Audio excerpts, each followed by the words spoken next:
우리 오늘은 헤브리서 제5장 7절 이하에 있는 말씀을 가지고 은혜를 나누겠습니다. 7절 다 같이 읽으십시다. 그는 육체에 계실 때 자기를 죽음에서 능히 구원하실 이에게 심한 통곡과 눈물로 간구와 소원을 올렸고 그의 경건하심으로 말미암아 들으심을 얻었느니라. 그는 육체에 계실 때, 그는 바로 예수님을 말씀하는 것입니다. 육체에 계셨다고 하는 것은 예수님이 33년 동안 육체를 집으로 삼고 계신 것입니다. 우리 육체는 예수님도 성전으로 삼으시고 집으로 삼으시고 육체에 거하시다가 십자가에서 육체를 벗어나서 영원한 천국으로 가신 것입니다. 여러분, 우리들을 또 다 육체에 살고 있는 것입니다. 여러분, 아파트에도 살고 단독집에도 살지만 그것은 육신이 거하는 집이고 여러분의 참 영혼은 여러분 육체 속에 살고 있는 것입니다. 우리 육체의 장막집이 무너지면 손으로 짓지 아니하는 영원한 집이 우리에게 있는 줄 안다고 성경은 말하고 있는 것입니다. 우리의 육체는 언제고 무너집니다. 젊어서 무너지기도 하고 나이 많아서 늙어지고 무너지기도 하는 것입니다. 병들어 무너지기도 하고 나이 많아서 자연적으로 무너지기도 하는 것입니다. 육체가 무너지면 갈 곳이 꼭 있어야 돼요. 그것이 가장 중요한 것입니다.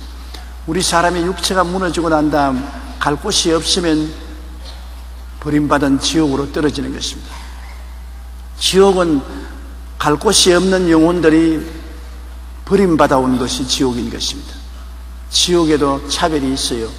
지옥에도 죄가 많은 사람은 더 지옥 아랫목에 내려가고 죄가 덜한 사람은 지옥 운목에 들어갑니다.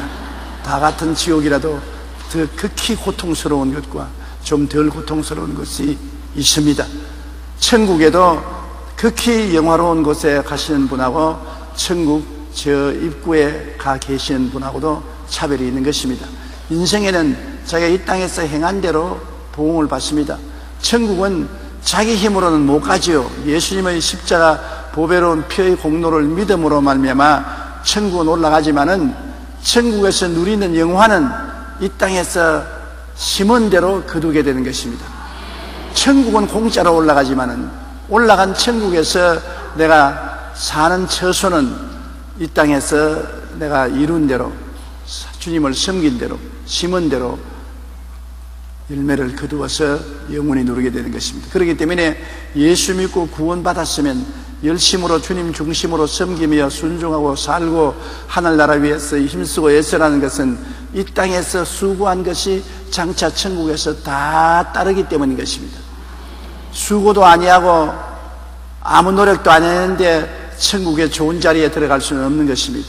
그렇기 때문에 우리가 믿음으로 천국 가고 우리 수고하고 열매 맺은 것으로 천국에서 누리게 된다는 것을 알아야 되는 것입니다. 예수님도 육체에 계실 때 자기를 죽음에서 능히 구원하실 이에게 심한 통곡과 눈물로 간구와 소원을 올렸다. 예수님도 하나님의 아들이심에도 불구하고 육체 속에 계실 때는 우리와 똑같은 인간으로서 죽음을 앞두고 주님이 간구하고 기도한 것입니다. 주님께서 겟세마네 동산에 들어가실 때 제 아들 보고 내가 마음에 심히 괴로워 죽게 되었다고 말한 것입니다. 주님이 십자가에 못 박여 그 모진 고통을 당할 것을 알고 계시기 때문에 심히 마음속에 고민한 것입니다. 여러분, 우리도 세상에서 당할 고통을 알고 나면 굉장히 마음에 괴롭습니다. 모르고 지나가는 고통은 괜찮지만은 당할 고통을 알고서 그 고통을 걸머진다는 것은 굉장히 마음속에 괴로운 것입니다. 예수님께서 마음에 고통스러워서 견딜 수가 없었습니다. 예수님에 대한 고통은 마귀가 더 압력을 가함으로 말미암아 실신할 지경에 있었습니다. 견디지 못할 정도의 고통을 당한 것입니다. 우리도 심한 고통을 당하면 실신한 사람이 있지요. 나쁜 소식을 듣고 난 다음에 정신을 잃어버리고 실신한 사람이 있고 혹은 심한 충격을 받아 죽는 사람도 있는 것입니다. 그 고통을 잠재우는 것은 기도를 통해서 극복하는 도리밖에 없는 것입니다. 저도 목회를 하면서 심히 마음에 답답한 일이 있어 마음이 고통스러워 밤잠이 오지 않고 밥이 목에 넘어가지 않냐고 괴로울 때가 종종 있었습니다. 어찌해야 좋을지 알 수 없는 그러한 때에는 하나님께 엎드려 기도를 하고 몇 시간이고 엎드려 기도하면 마음의 평화를 찾게 되는 것입니다. 자기 힘으로 찾는 것이 아니라 하나님의 평화가 이슬처럼 마음속에 임하여서 마음이 고요해지고 잠잠해지고 평안해지는 것입니다. 하나님이 주는 평안은 세상에 주는 것과 같지 않은 것입니다. 세상의 염려 근심은 문제가 해결되어야 평안이 오지만 하나님 나라는 문제가 아직 해결이 안 되는데도 불구하고 하나님께 엎드리면 하나님께서 우리 마음속에 모든 문제를 극복하고 그를 걸머질 수 있는 마음의 힘을 주시고 평안으로 채워주시는 것입니다. 하나님의 평안이 마음을 점령할 때 참으로 행복해지고 마음에 기뻐지는 것입니다. 예수님도 하나님의 평안을 얻어서 십자가를 걸머질 힘을 얻기 위하여 통곡하고 부르짖어 기도하는 것입니다. 통성기도는 왜 하느냐? 마음과 뜻을 다 바쳐서 하나님께 부르짖을 때 통성으로 기도하지 않을 수 없는 것입니다. 답답하지 않을 때는 묵상으로 가만히 앉아있어 묵상기도도 할 수 있는 것입니다. 그렇지 않으면 조용한 입술로서 사근사근 기도할 수 있습니다. 많이 답답하면 통곡을 하고 땅을 치고 우는 것입니다. 여러분, 사랑하는 자녀를 잃거나 부모를 잃은 사람들이 조용하게 앉아서 묵상 기도하는 것보다는 그 충격에 통곡을 하고 울고 몸부림치는 것도 우리가 텔레비에서 종종 보지 않습니까? 사랑하는 자녀가 세상을 떠나면 그 관을 잡고 몸부림을 치며 우는 부모들을 많이 보는 것입니다. 너무 슬프기 때문에 통곡하고 몸부림치는 것입니다. 너무 안타깝고 너무 답답해서 하나님의 도움이 절실히 필요할 때는 부르짖어 기도하는 것입니다. 스로보니게 여인이 예수님께 나아가서 그 딸이 귀신 들렸을 때 고쳐달라고 할 때 주님 뒤에 따라하면서 내 딸 귀신 들렸어요. 고쳐주세요. 네, 고쳐주세요. 네. 그렇게 했습니까? 아닙니다. 너무나 마음에 고통스럽고 딸이 귀신 들려 괴로워하니까 견딜 수가 없어서 주님께 부르짖었습니다. 다윗의 자손 예수여, 나를 불쌍히 여겨 주시옵소서. 내 딸이 흉악히 귀신 들렸나이다. 귀신 들렸나이다. 고함을 치니까 예수님이 못 본 채하고 지나가니까 제자들이 보기에 안타까웠습니다. 그냥 생글생글 웃고 따라갔으면 안타까울 리가 없죠. 너무나 통곡을 하고 가슴을 치고 따라오니까 제자들이 예수님께 주님, 저 여자가 심히 고통을 당하고 괴로워하면서 따라오니 도와주시지요. 예수님이 나는 이스라엘의 이런 자를 찾아왔지 아직 이방인의 때가 오지 않았으므로 이방인들을 도와줄 수 없다고 단호히 거부했습니다. 그런데 예수님이 가는 길을 앞을 막고 엎드려서 주님 있으여 나를 불쌍히 여기소서. 내 딸이 흉하게 귀신 들렸나이다. 고함치고 주님께 몸부림치며 부르짖으니까 주님이 자녀에게 줄 떡을 취해서 개에게는 못 준다. 지금은 아직 이방인의 때가 아니므로 이방인은 개다. 자녀에게 줄 치료의 떡을 개에게는 주지 못한다. 그 부인이 얼마나 마음에 간절했는지, 옳소이다. 나는 개라도 좋습니다. 개도 자녀들이 먹는 박사 밑에서 부스러기는 얻어먹는데 내게 부스러기라도 주십시오. 너무나 간절한 그 호소에 주님이 오 여자여, 내 믿음이 크도다. 내가 이 말을 했으므로 귀신이 내 딸에게서 나간다니라. 고침을 받은 것입니다. 부르짖어서 응답받은 것입니다. 성경에도 예레미야서 33장 3절에 너희는 내게 부르짖으라고 하는 것입니다. 부르짖는 것이 뭡니까? 조용한 말로 말하는 것이 부르짖는 것입니까? 아닙니다. 목이 쉬도록 고함을 치고 외치는 것이 부르짖는 것입니다. 외치지 않으니까 자연히 땅을 치게 되고 가슴을 붙잡게 되고 몸부림을 치게 되는 것입니다. 울며 외치며 부르짖어 기도하는 것은 간절한 기도가 되는 것이고, 그 기도가 마귀의 장박을 흐러뜨리고 마귀의 저항을 물리치고 하나님 보좌에 상달되는 기도가 될 수 있는 것입니다. 우리 여의도 순복음교회 통성기도 한다고 사람들이 비난을 많이 하지만은 통성기도를 하기 때문에 우리 교회가 많은 하나님의 은혜를 받게 되고 응답을 받게 되고 사람들이 자유를 얻게 되고 성도들이 많이 찾아오게 되는 것입니다. 너희는 내게 부르짖는 말 잊지 마시기 바랍니다. 내가 마음이 다 평안하고 좋을 때는 주님께 조용히 기도하고 조용히 찬송할 수 있어요. 나쁜 건 아닙니다. 조용하게 기도하고 조용하게 찬송하고 또한 묵상 기도할 수 있습니다. 저는 비행기 타고 장시간 여행할 때는 언제나 묵상 기도합니다. 비행기 타고 가는데 비행기 자리에 앉아서 주야! 고함을 치면 온 비행기에 탄 사람이 다 미쳤다고 하지 않겠습니까? 그럴 때는 조용하게 하나님 앞에 머리 숙여서 간절히 기도해도 조용하게 간절하게 기도하지 부르시지 않습니다. 그러나 교회에 왔어야 못 부르실 리가 어디 있는 것입니까? 교회는 하나님 계신 곳이고 성도들이 모이는 곳입니다. 사람들이 체면 볼 필요 없는 것입니다. 학교도 아니고 시장터도 아닙니다. 교회는 하나님 만나는 처소입니다. 교회에 와서 고함치어 부르시지 못한다면 어디에서 고함치겠습니까? 제가 서대문에서 목회할 때 교인들이 교회에 와서 통곡을 하고 부르짖어 기도하니까 그때는 많은 사람들이 비난했습니다. 지금은 어느 교회든지 다 성령 역사가 임하고 다 통성으로 기도하지만 그때는 통성으로 기도하는 교회가 극히 드물었습니다. 근데 서대문에서 우리가 모여서 땅을 치고 통성으로 기도하니 서대문 일대에 그 소리가 다 들렸습니다. 사람들마다 참 별한 교회도 다 있다. 하나님이 귀가 먹으셨냐 부르짖고 외치게.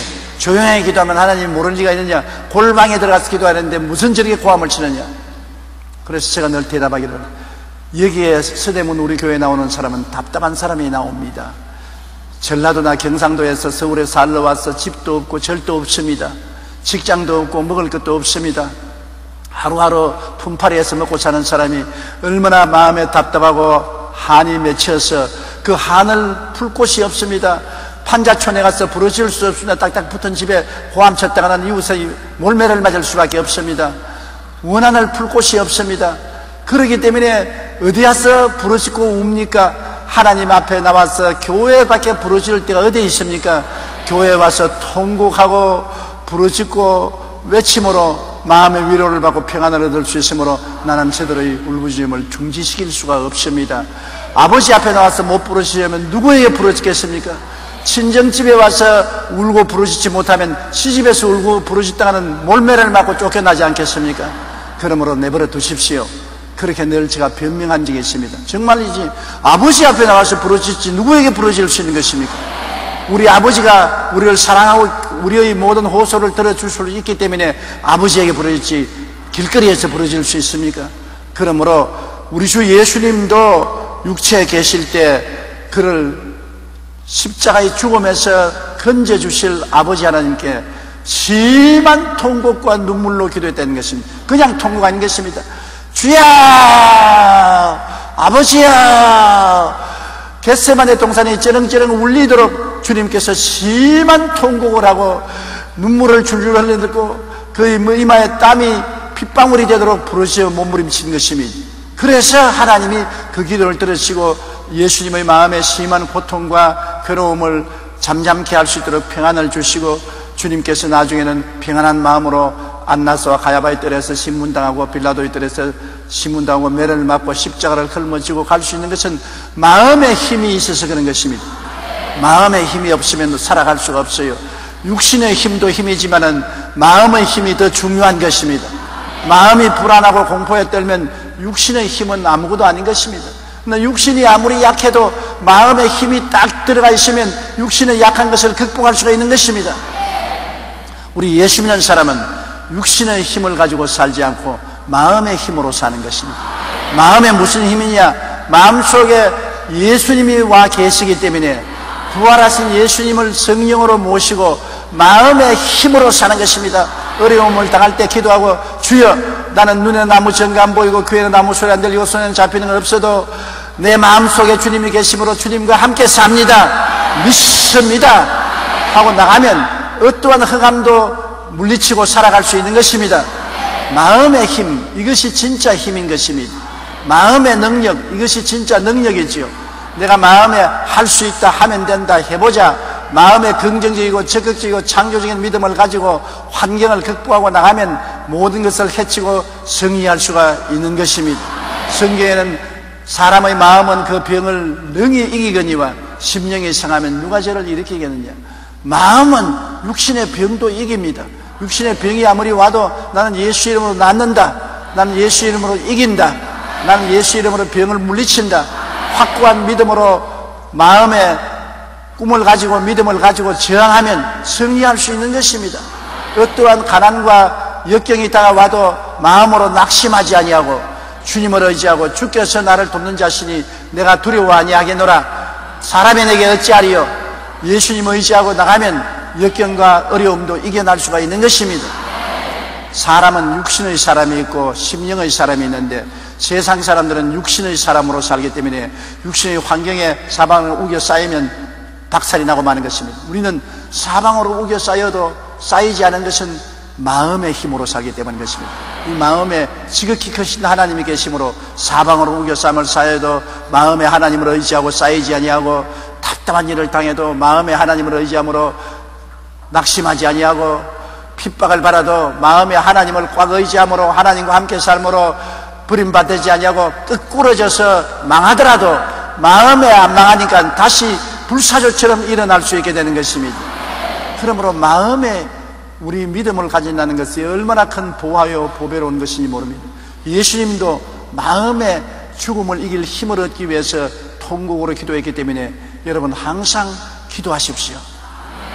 새벽에도 기도하고 낮에도 기도하고 저녁에도 기도해서 기도를 통해서 우리가 환경을 극복하고 마음의 성령의 힘을 의지할 수가 있는 것입니다. 성령은 기도를 통해서 우리 마음의 평안으로 채워주시는 것입니다. 예수님은 육체에 계실 때 자기를 죽음에서 능히 구원하실 이에게 심한 통곡과 눈물로 간구와 소원을 간절한 기도와 소원을 올렸고 그 경건하심으로 하나님을 두려워하고 섬기는 마음으로 말미암아 하나님이 응답해 주신 것입니다. 하나님을 두려워하고 섬기기 때문에 하나님께 부르짖어 기도하지 않습니까? 하나님을 인정하지 않는 사람은 부르짖어 기도하지도 않지 않습니까? 우리는 하나님이 계시고 하나님을 섬기고 두려워함으로 우리가 모시기 때문에 하나님께 기도함으로 늘 이길 수가 있는 것입니다. 믿음이 이기네 주 예수를 믿음이 항상 이기게 하는 것입니다. 그러므로 우리가 기도한다는 것 얼마나 중요한지 모릅니다. 여러분, 기도하지 못하는 사람은 마음의 생명의 힘을 얻을 수 없지만은 기도하면은 성령이 역사하시고 마음의 흑암의 세력이 쫓겨나가고 하나님의 평강이 넘쳐나고 여러분이 승리할 수 있는 것입니다. 또 행복도 평안이 있어야 행복한 것입니다. 물질이 많다고 행복하지 않아요. 좋은 옷 입고 좋은 음식 먹는다고 행복하지 않아요. 마음에 하나님의 성령이 임하여서 평안이 가득 차면 행복해지는 것입니다. 행복은 평안을 통해서 오는 것입니다. 참 기쁨도 마음이 편안해야 웃음이 나오지 마음이 편안하지 않은데 얼굴에 웃음이 나오지 않습니다. 참 기쁨도 행복도 마음에 평안이 있어야 되는데 평안은 기도하는 사람에게 주님이 임재하여서 주시는 것입니다. 8절이요. 그가 아들이 있으면서도 받으신 고난으로 순종함을 배웠다. 여러분, 하나님의 아들이 무슨 모자라는 게 있어서 배운 것은 아닙니다. 예수님은 이미 전지전능 무수부지하신 완전한 하나님이 완전한 사람으로 오셨는데 고난을 통해서 주님이 이미 가지고 있는 완전함이 나타난 것을 말하는 것입니다. 제가 여러분에게 나는 어떠한 높은 산 슬로프에도 스키를 타고 내려올 수 있다. 나는 스키 탈 수 있다. 그러면 말만 들어서는 모르잖아요. 한번 해보세요. 그래서 높은 산 스키장에 가서 슬로프에서 저를 스키 신발을 신기고 스키 지팡이를 짚고서 내려가 보세요. 내가 잘 내려가면 내 말이 거짓이 아닌 참것으로 증명된 것이고 후닥닥 잡아져서 뒹굴면은 실력이 없는 것이 증명된 것입니다. 예수님이 고난을 통하여 온전하게 되는 걸 배운 것이 있다는 말은 예수님은 원래부터 온전하신 분인 것입니다. 예수님께 모자란 점이 없어요. 완전한 하나님이 완전한 사람으로 오셨는데 모자란 점이 어디 있어요? 예수님께는 전혀 모자란 점이 없어요. 오직 예수님이 완전하지만은 사람들이 못 봤잖아요. 완전한지 안 완전한지 못 봤잖아요. 그러므로 고난을 통해서 예수님이 완전한 것이 증명된 것입니다. 우리는 고난을 통해서 배우죠. 그러나 예수님은 배울 필요가 없습니다. 완전하신 분이 뭘 배웁니까?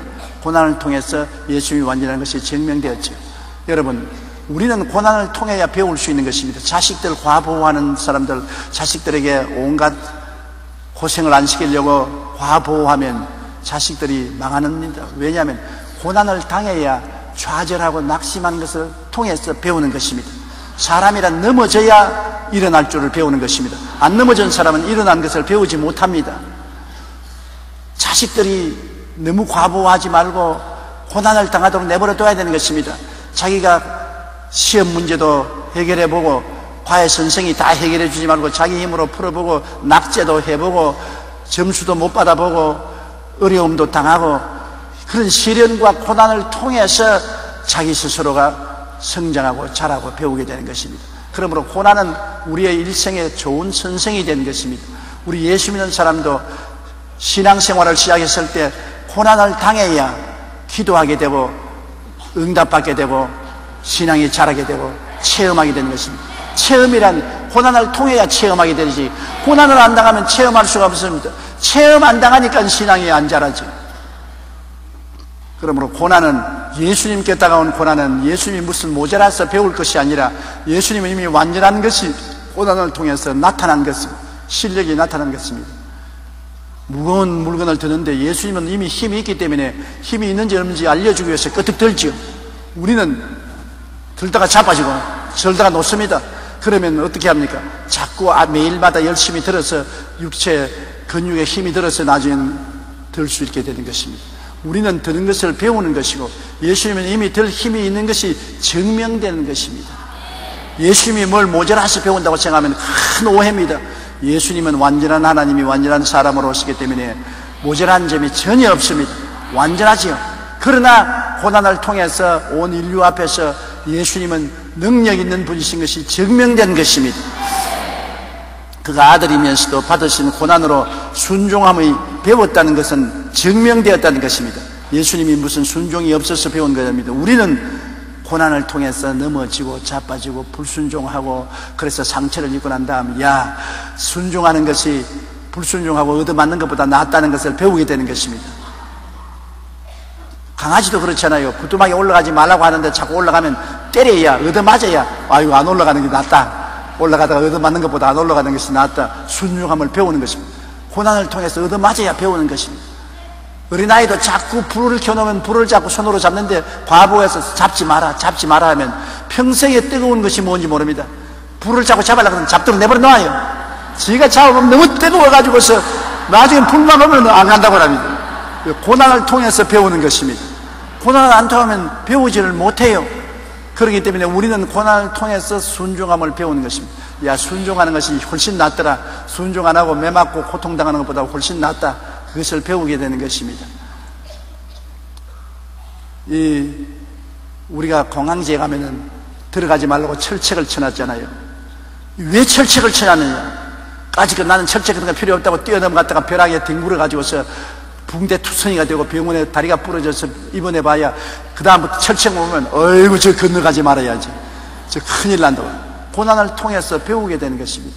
십계명이란 바로 철책인 것입니다.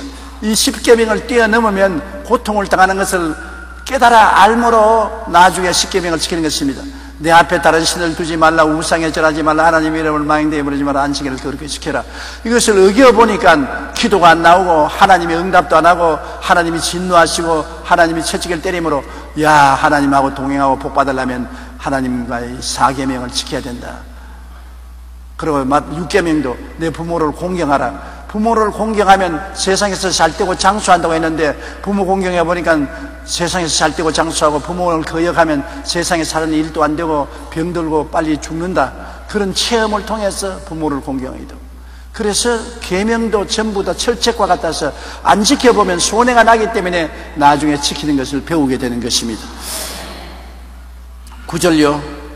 온전하게 되셨은즉 자기에게 순종하는 모든 자에게 영원한 구원의 근원이 되시고, 예수님께서 고난을 통해서 온전한 순종하는 분이라는 것이 증명되었습니다. 하나님과 전혀 막힌 점이 없어. 하나님께 100% 순종함으로 하나님은 예수님 안에 들어오시고 예수님은 하나님 안에 들어오시고 100% 일치가 되는 것입니다. 맑은 날에 맑은 연못물에 가보면 하늘이 100% 물 안에 들어있고 물이 100% 하늘 안에 들어있지요. 그렇지요? 맑은 날 맑은 연못물을 들여다보면 하늘에 두둥실등 구름과 해와 달과 별들이 물속에 다 들어있지요. 그러나 흙탕물이 되고 막 바람이 불어서 물이 얼렁거리면 하늘이 비추지 않지요. 주님은 100% 순종함으로 100% 하나님이 예수님 안에 거하시고 예수님과 동행하신 것입니다. 우리는 흙탕물이 있어 죄를 짓고 세상 탐욕으로 얼렁거리기 때문에 하나님이 100% 우리 속에 들어오실 수가 없는 것입니다. 그러나 예수님은 온전하게 되었은즉 이제 주님을 따라오는 모든 자에게 영원한 구원을 줄 수 있는 권한이 있는 것입니다. 하나님께서 우리 모든 인생을 구원하거나 심판할 권한을 아들에게 주신 것은 아들이 하나님께 완전히 순종함으로 아들에게 맡겨놓으면 걱정할 것 없다. 여러분도 여러분의 자식이 부모에게 전적으로 순종하면 부모가 모든 것을 맡길 수 있습니다. 가정 재반사를 맡기고 심지어는 저금 통장까지 맡길 수 있습니다. 제에게는 맡겨놓으면 100% 안전하다, 괜찮다. 그러나 자꾸 사기쳐 먹는 거짓말하는 아들에게는 맡길 수가 없어요. 언제 문서 맡겨놨다가 집 팔아먹어버리고 도장 맡겨놓으면 뭐 전답도 다 팔아먹고 저금도 다 뽑아먹을지 모르니까 그런 불순종하는 아들에게는 중요한 것을 맡길 수가 없어요. 그러나 순종하는 자에게는 전적으로 맡길 수 있습니다. 제가 신학교 다닐 때 우리 하나님의 성회는 구제단체이기 때문에 미국에서 오는 구제 물자가 매달마다 인천에서 배로서 많이 싣고 왔어요. 치즈, 바다, 옷까지 종류, 뭐 가정생활 도구가 굉장히 와서 우리 창고에 꽉 들어차 있었습니다. 교단에 속한 목사들이나 장로들이나 평신도들이 모두 다 그 창고만 보면 침 꿀꿀 상겼습니다. 그래서 그 창고의 열쇠는 선교사가 딱 가지고 절대 안 나지. 그때 존 스테슨 목사님이 우리 학교 총장이고 총회장이고 선교사였는데 열쇠를 쥐고서 절대로 안 내놔. 절대로. 그래서 사람들마다 선교사에게 아부하고 겁신거리고 손을 비비고 그게 깡통이라도 몇 개 얻어먹으려고. 그런데 이 미국 사람들은 정직해야 된다는 것을 어릴 때부터 뼈에 사무치도록 교육을 받았습니다. 정직해야 된다는 것, 그것을 굉장히 강조합니다. 그래서 그 열쇠를 아무에게도 안 맡겼어요. 그런데 제가 신학교 들어와서 1년 동안 그 교장 선생님 통역을 하고 비서 노릇도 하고 학생 노릇도 했습니다.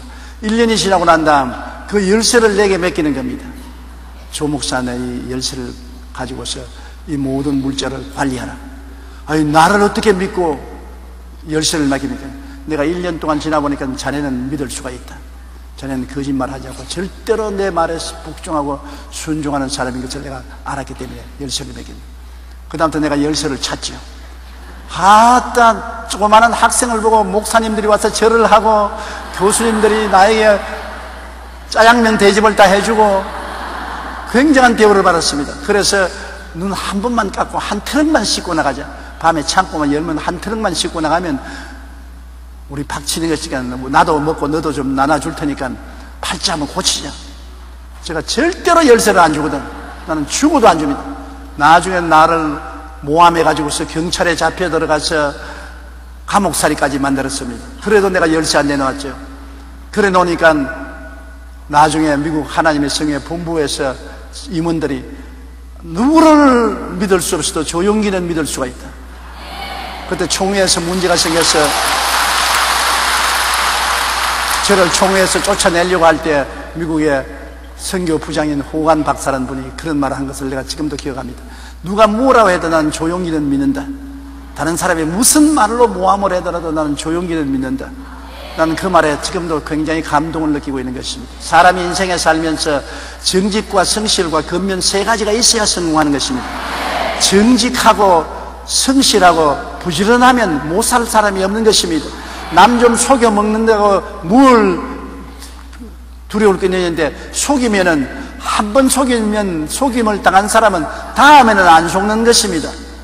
사람이 정직하면 오래오래 사람들의 신뢰를 받을 수 있지만은 한두 번 거짓말하면은 나중에 사람들이 그 말을 믿지 아니하므로 그 사람과 함께 일하려고 하지 않는 것입니다. 또 성실도 그렇습니다. 맡겨놓은 것을 자기 일같이 충성스럽게 하는 사람은 나중에 무슨 일도 맡길 수 있지만은 남의 일이라고 해서 덤성덤성하고 집어치워버리는 사람은 도저히 나중에 일을 맡길 수가 없는 것입니다.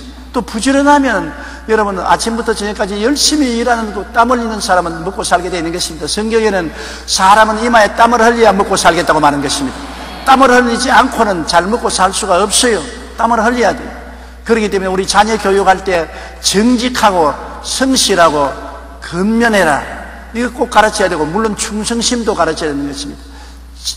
정직하고 성실하고 근면하고 자기가 섬기는 사람에게 충성을 다해야 되는 것입니다. 자꾸 배반하고 반역하고 배신하면은 절대로 그 사람 장래에 설 수가 없는 것입니다. 한 사람을 배신한 사람은 다른 사람도 배신하는 것입니다. 사람은 신뢰를 가지고 살아야 되는 것입니다. 그러므로 우리 주 예수님은 하나님께 절대 순종하고 성실하고 아버지 일에 근면하고 충성스러웠었습니다. 십자가를 걸머지고 몸짓고 피 흘려 죽기까지 하나님께 복종했으므로 하나님이 예수님이라는 이름만 들어도 너무 좋아서 하나님이 막 경련을 하시는 것입니다. 예수 이름 얼마나 하나님이 존귀하게 느끼고 기쁘고 즐겁게 느끼는지 모릅니다. 그러므로 우리가 예수 이름으로 나가야 하나님 나라에 들어갈 수 있는 것입니다. 예수 이름으로 기도해야 응답받는 것입니다. 예수 이름 없이 우리 이름으로 나가서는 백발백중 쫓겨나고 마는 것입니다. 우리는 개떡 같은 존재예요. 우리 이름은 아무 가치 없어요. 예수 이름을 의지하고 나가야 우리도 존귀하게 되고 영화롭게 되고 인정을 받게 되는 것입니다. 그러므로 예수님이 구원의 원천이 되셨죠. 예수님이 우리 때문에 온전히 순종하시고 몸짓고 피 흘려 제물이 되어주시고 하나님의 뜻을 완전히 이루셨기 때문에 이제 예수님을 통하기만 하면 하나님이 우리 허물을 보지 않는 것입니다. 아, 예수님을 의지했느냐, 예수님이 너를 사랑하느냐, 됐어, 통과, 꽝 도장을 찍는 것입니다. 그러므로 예수 그리스도의 이름을 우리에게 선물로 주신 것이 얼마나 귀합니까? 예수님이 무엇인지 내 이름으로 내게 구하면 내가 응답하리니 아버지로 하여금 아들로 인하여 영광을 얻으시게 하려 합니다. 아버지는 아들 예수 그리스도를 너무나 사랑함으로 아들 예수에게 모든 심판의 권한을 다 주셨습니다. 예수님이 아버지에게 하늘과 땅의 모든 권세를 다 받았습니다. 예수님은 아버지를부터 하늘과 땅의 모든 권세를 다 받았어도 그 권세를 절대로 아버지 뜻에 어긋나게 사용하지 않은 것입니다. 그렇기 때문에 아버지와 예수님은 하나인 것입니다. 아버지 안에 예수님, 예수님 안에 아버지가 계신 것입니다. 온전하게 되신 즉 자기에게 순종하는 모든 자에게 영원한 구원이 근원이 되시고 10절요 하나님께 멜기세덱의 반차를 따라 대제사장이라 칭하심을 받으셨느니라. 여기에 이제 골치 아픈 말이 나온 것입니다. 멜기세덱이 무엇이냐? 여러분 이제 내 이야기를 잘 들으십시오.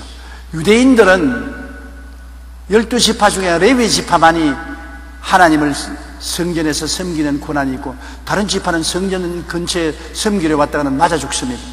레위 지파 중에도 제사장은 아론의 지파 가운데서만 생겨나는 것입니다.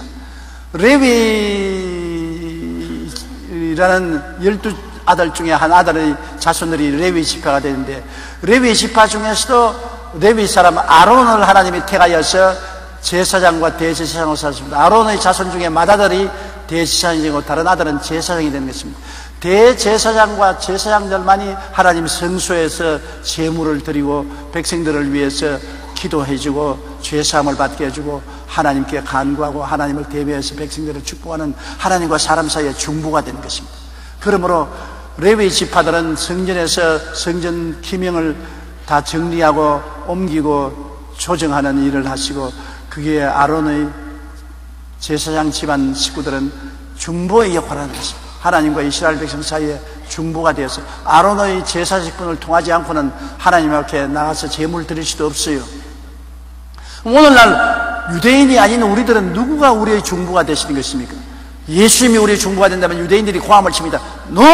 아니요. 레위 지파 속에 아론의 자손밖에는 대제사장이 될 수 없는데 예수님이 대제사장이 아니기 때문에 중보가 되지 못한다고 합니다. 그런데도 성경은 예수님이 대제사장이 되어서 우리의 중보가 된다고 말합니다. 그런데 성경은 어떻게 해서 예수님이 대제사장이 되느냐? 예수님은 아론의 계보를 통한 대제사장이 아니고 멜기세덱의 계보를 통한 새로운 대제사장인 것입니다. 그러면 멜기세덱은 뭐냐? 가나안에 전쟁이 있었습니다. 아브라함 때. 아브라함의 조카 롯은 소돔과 고모라 성에 가서 살고 있었는데 그때 가나안 땅에 옛날에 2차 대전 때 독일의 히틀러와 같은 그돌라오멜 왕이라는 사람이 있어요. 발음이 잘 안 돼요. 어려워요. 그돌라오멜 발음이 안 돼요. 그돌라오멜 천천히 해야 됩니다. 한번 따라 말씀드립니다. 그돌라오멜 와, 여러분은 발음 잘하시네. 그돌라오멜이라는 독재자가 있었는데 그가 다른 왕들을 통해서 가나안 일대를 정복하고 다스리는데 소돔과 고모라와 그 연방군들이 그돌라오멜 왕과 그 연합군에게 반역을 하므로 12해 동안 종살이하다가 13년째 반역을 하므로 14년째 될 때 그돌라오멜이 연합군을 거느리고 쳐들어왔어요. 소돔과 고모라와 그 연합군들이 참패해서 도망을 치고 소돔 고모라 성을 그돌라오멜이 점령을 하고 모든 재산을 다 탈취하고 백성들을 다 사로잡아가는 중에 롯도 그 식구와 함께 포로로 되어서 잡혀갔습니다. 그 말을 가나안 땅에 살고 있는 아브라함에게 전달하며 아브라함이 조카를 구원하기 위해서 집에서 길이운 318명을 데리고 출발했습니다. 아브라함이 얼마나 부자로 잘 살았던지 여러분, 집에서 318명의 사병을 거느렸습니다. 한 식구 10명도 먹여 살기 힘드는데 318명을 먹이고 입히고 훈련시켰으니 아브라함이 거부가 아닌 것입니까? 아브라함은 거부요, 이삭도 거부요, 야곱도 거부요. 하늘나라 태간 백성 받은 사람들이 고생은 했지만은 거지 굶어 죽은 사람 아무도 없습니다. 하나님의 뜻은 예수 믿는 사람이 시험과 환난과 고난을 통해도 헐벗고 굶주리기를 원하지 않습니다. 우리는 예수 안에서 다 축복받아 나누어 주는 삶을 살아야 되는 것입니다. 아브라함이 318명을 거느리고 야가바다에 습격을 했는데 그돌라오멜이 전쟁에 이기고 난 다음 많은 물자를 빼앗고 포로도를 잡아서 중간에 가서 군대들을 모으고 은근히 취해서 먹고 춤추고 즐거워하는데 기습을 했습니다. 그래서 혼비백산으로 도망치는 것을 아브라함이 칼로서 그들을 다 치고 이기고 난 다음에 소돔과 고모라 성에 있는 모든 백성들을 다 도로 찾고 조카 롯과 그 가족들을 다 도로 찾아서 성전고를 부르면서 돌아오니까 거기에 살렘 왕 멜기세덱이라는 사람이 나왔습니다. 살렘 왕 멜기세덱은 누구냐? 살렘이란 말은 의의 왕, 평강의 왕이라는 것입니다. 그런데 살렘 왕 멜기세덱은 하나님의 제사장이라고 말했던 것입니다. 하나님의 제사장으로서 지극히 높으신 자의 제사장으로서 와서 아브라함에게 떡과 포도주를 가져와서 떡을 먹이고 포도주를 주고 축복을 해준 것입니다. 너를 승리하게 하고 원수를 너희 손에 맡기면 지극히 크신 하나님께 축복을 받을지어다 축복을 했습니다. 아브라함이 안수를 받고 축복을 받고 자기가 얻은 모든 물질 중에 11조를 다 바쳤습니다. 그러니 멜기세덱이 얼마나 높은 분이요 위대한 분이요 아브라함이 그가 하나님의 제사인 것을 알았기 때문에 11조를 거기에 다 들었습니다. 그때는 아브라함이 아직 12지파를 낳기도 전이기 때문에 레위 족속은 아브라함의 옆구리 속에 있었습니다. 아직 태어나지도 않았었어요. 태어나지도 않았지만은 아브라함의 옆구리 속에서 레위 족속도 멜기세덱에게 절을 하고 멜기세덱에게 떡과 포도주를 받아먹고 11조를 드린 형국이 되었습니다. 내 말 알아듣겠어요? 복잡합니다. 그러므로 레위 족속만이 하나님의 제사장이 되고 아론의 자손만이 하나님의 제사장인데 아론과 레위 족속이 아브라함의 피 속에 들어있어 아직 태어나기도 전에 아브라함을 통해서 이미 멜기세덱에게 제사를 경배를 하고 멜기세덱에게 안수기도를 받고 떡과 포도주를 받고 11조를 드렸으므로 레위 족속보다도 아론의 제사장보다도 훨씬 위대하고 높은 것을 알 수 있는 것입니다. 그런데 성경에는 뭐라고 말하냐면 시편 110편 4절에 예수님은 바로 아론의 계보를 통한 제사장이 아니라 멜기세덱을 따라 제사장이 되었다고 말하는 것입니다. 멜기세덱의 계보, 그러니까 바로 유대민족의 레위 족속 중 아론의 계파를 통한 제사장이 아니라 동떨어진 아론보다 훨씬 높고 아브라함보다도 높은 제사장 멜기세덱의 계보를 통한 제사장이 되었다. 그러므로 예수님은 아론의 제사직분보다 얼마나 위대하고 더 높은 제사직분이라는 것을 알 수 있는 것입니다. 거기에는 아브라함도 모든 유대인들도 전부 다 가서 그에게 축복을 받고 하나님 앞에 중보를 받아야 되고 그에게 11조를 드려서 섬겨야 될 제사장이라는 것을 보여주고 있는 것입니다. 그러므로 예수님은 제사장이 될 수 없다, 하나님과 사람 사이에 중보가 못 된다고 유대인들은 말하지만 성경은 아니라 예수님은 아론의 제사직분을 통해서 태어난 분이 아니라 바로 유대지파에서 태어났지만은 유대지파에서는 제사직분이 절대 있을 수 없으나 그는 성경에는 멜기세덱의 계보를 통한 제사장이 되었다고 성경은 예언하고 있다. 제사장은 하나님이 선택해야 되는 것이지 자기가 자원해서 되는 것이 아닙니다. 하나님이 예수님을 너는 멜기세덱을 반차를 쫓아 영원한 제사장이라고 말하셨으므로 하나님의 선택을 쫓아서 예수님은 하나님과 사람 사이에 영원한 제사장이요 우리의 중보가 되시는 것입니다. 이 서론을 알고 난 다음 읽어야 무슨 뜻인지 알아요. 그러므로 하나님께 멜기세덱의 반차를 따라 대제사장이라 칭하심을 받으셨느니라. 11절요. 멜기세덱에 관하여는 우리가 할 말이 많으나 너희가 듣는 것이 두나무로 설명하기 어려우니라. 성경도 말했습니다. 알아듣기 힘들 거다.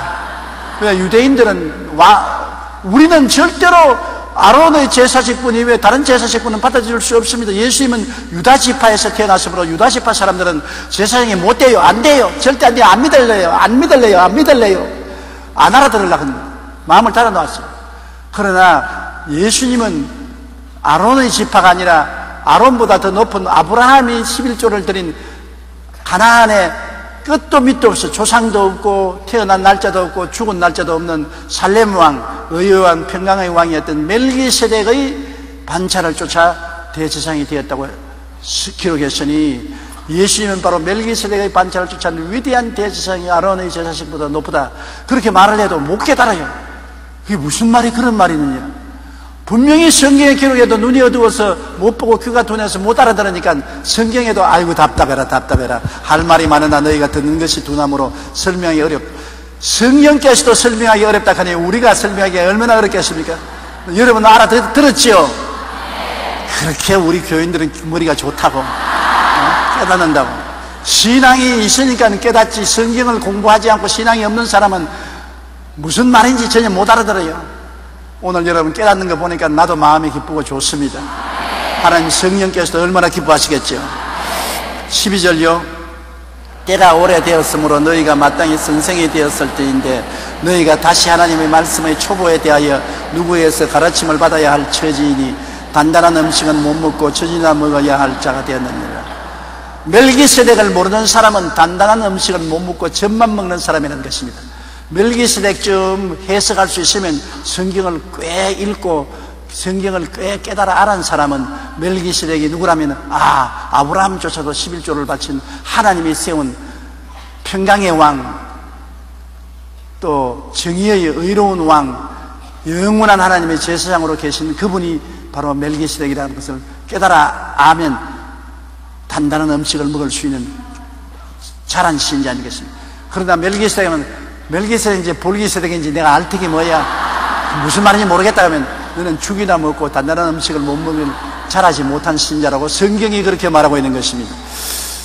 올해 히브리서에서 히브리인들이 올해 예수를 믿었으나 벌써 성경의 선생이 되어야 될 것인데 아직 성경의 기초도 알지 못하고 예수님이 멜기세덱을 쫓아낸 제사장이 됐다는 것도 모르고 그러니 답답하게 말할 수 없다는 것입니다. 제가 불광동에서 정말 답답한 사람 봤어요. 불광동에서 어떤 할머니가 와서 자꾸 교회 입구에 서서 교회를 보고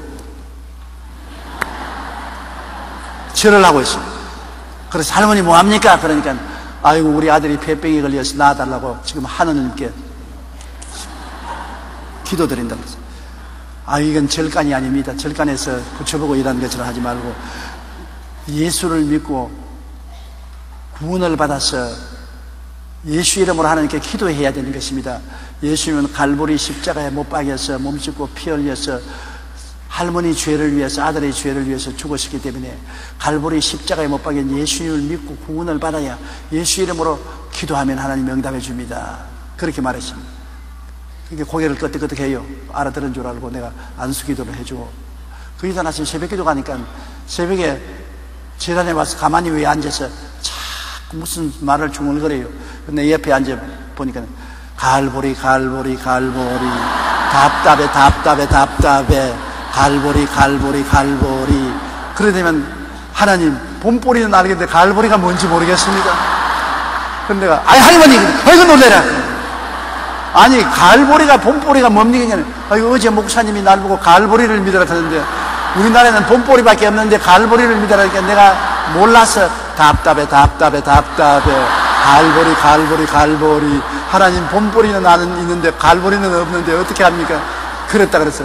아이고, 봄보리 가을보리가 아니라 예수님이 십자가에 못 박혀 돌아가신 그 산 이름이 갈보리 산이요. 그게 십자가에서 할머니 위해서 돌아가셨어요. 정말 그 깨닫게 하는데 힘들디다. 자꾸 봄보리 가을보리 그러는데 어떻게 합니까? 그럼 나중에는 깨닫게 되어가지고서 예수를 믿게 되고 그 아들 며느리도 예수께로 인도하게 되고 그 아들도 회개하고 예수 믿게 되고 구원을 받게 되는 것을 보았는 것입니다. 깨달아야 신앙이 자라게 돼요. 깨달지 못하고 교회 그냥 왔다 갔다 하고 성경도 읽지 않으면 그냥 종교적인 신자는 되지 진실로 거듭난 신자가 못 되는 것입니다. 무엇가 무엇인지 알아야죠. 알아야 면장도 하지, 모르면 면장도 못 하는 것입니다. 알아야 지역장도 하고 구역장도 하지, 모르는데 어떻게 지역장 구역장을 하는 것입니까? 여러분, 깨닫는다는 것은 말씀을 공부하고 말씀을 배워서 성령의 마음이 올바르게 깨닫게 해야지, 올바르게 못 깨닫으니까 이단과 사설을 따라가죠. 오직 예수 그리스도를 통해서 구원받는 것을 확실히 알고 십자가의 오중복음과 삼중축복을 확실히 깨달아 알면은 왜 이단과 사설에 끌려가는 것입니까? 내가 성령이다, 내가 새로 태어난 구세주다, 나를 믿어라, 14만 4천만 구원받는다, 그런 엉터리 같은 소리를 듣고 따라가는 것은 진리를 깨닫지 못하기 때문에 답답한 사람들이 끌려가는 것입니다. 그래서 성경에 성령님도 답답하다고 말씀한 것입니다. 때가 오래되었으므로 너희가 마땅히 선생이 되어야 될 터인데, 다시 하나님의 말씀의 초보에 대해서 누구에게 가르침을 받아야 할 처지니 단단한 음식은 못 먹고 전이나 먹어야 할 자가 되었도다. 13절요. 이는 젖을 먹는 자마다 어린아이니 의의 말씀을 경험하지 못한 자요. 어린아이가 젖을 먹지요. 자라면 밥을 먹잖아요. 신앙도 예수를 믿어서 회개하여 구원하는 가장 기초적인 신앙만 아는 사람은 아직 젖을 먹는 사람이에요. 그 외에 나가서 오중복음과 삼중축복을 깨닫고 성령 충만을 깨닫고 믿음과 순종에 대한 도리를 깨닫게 되면 이제는 딱딱한 음식을 먹고 밥을 먹고 자라게 되는 것입니다. 젖을 먹을 때는 젖을 먹어야 되겠지만 늘 젖만 먹으면 어떻게 돼요? 내가 초등학교 다닐 때 그때는 국민학교라고 했습니다. 국민학교 때 우리 친구 한 놈이 있는데, 우리가 초등학교는 그때 우리 8살 때 들어갔어요. 저도 8살 때 1학년 들어갔는데, 학교 갔다가 집에 오면 책부다리에서 엄마! 그러지만 엄마가 오면 엄마가 젖을 척 내놓으면 이놈이 젖을 빨아먹어요. 내가 그때 보고 너무나 기가 막혀서, 아니 8살짜리가 어떻게 젖을 빨아먹습니까? 그래도 8살짜리가 항상 엄마 부르짖고 엄마 젖을 빨아먹는 걸 보고 내가 참 기가 막힙니다. 우리는 8살짜리라도 젖을 못 빨아먹은 것은 어머니가 연년생으로 동생을 낳았기 때문에, 나는 아마 젖구경 1살도 못 먹어서 젖구경 못했을 것입니다. 연년생으로 낳으니까 늘 어머니 기억은 배가 불렀다가 꺼졌다는 기억밖에 없어요. 참 우리 어머님 시대 고생 많이 했어요. 그때 피임약이라도 있었으면 좀 적게 나왔으면 고생 덜 했을 것인데 너무나 고생 많이 한 것을 지금 생각하면 가련하고 불쌍합니다. 그런데 젖을 먹는 자마다 어린아이입니다. 의의 말씀, 이 하나님 말씀은 의의 말씀, 진리의 말씀입니다. 하나님 주신 말씀은 의의 말씀, 진리의 말씀인데, 의의 말씀을 경험하지 못한 자요. 하나님 말씀을 우리가 깨달으면 마음속에 경험하게 되는 것입니다. 진리를 알고 깨달으면 그 말씀이 마음속에 피가 되고 살이 되고 경험이 되는 것이, 그러므로 말씀을 그냥 근성으로 머릿속에만 아는 것이 아니라 깨달으면 마음속에 내 살이 되고 피가 되고 내 생명이 되는 것입니다. 말씀과 내가 하나가 되는 것입니다.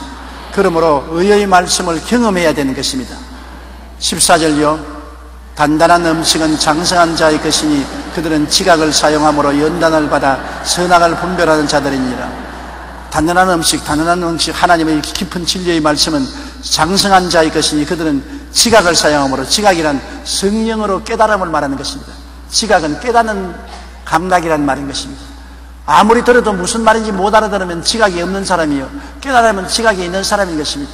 제가 제일 처음에 예수를 믿고 회개하고 구원을 받고 난 다음 너무 기뻐서 히브리서를 펼쳐서 읽었는데요, 흰 것은 종이요 까만 것은 글이더라고요.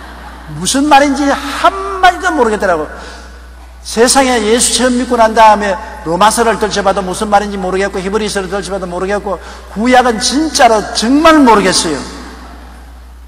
나중에 지각을 사용하게 돼서 깨닫게 되니까 로마서가 그렇게 좋고 히브리서가 그렇게 좋고 구약 성경이 그렇게 적과 꿀의 흡실이 단데 지각을 갖지 못할 때는 깨닫지를 못해요.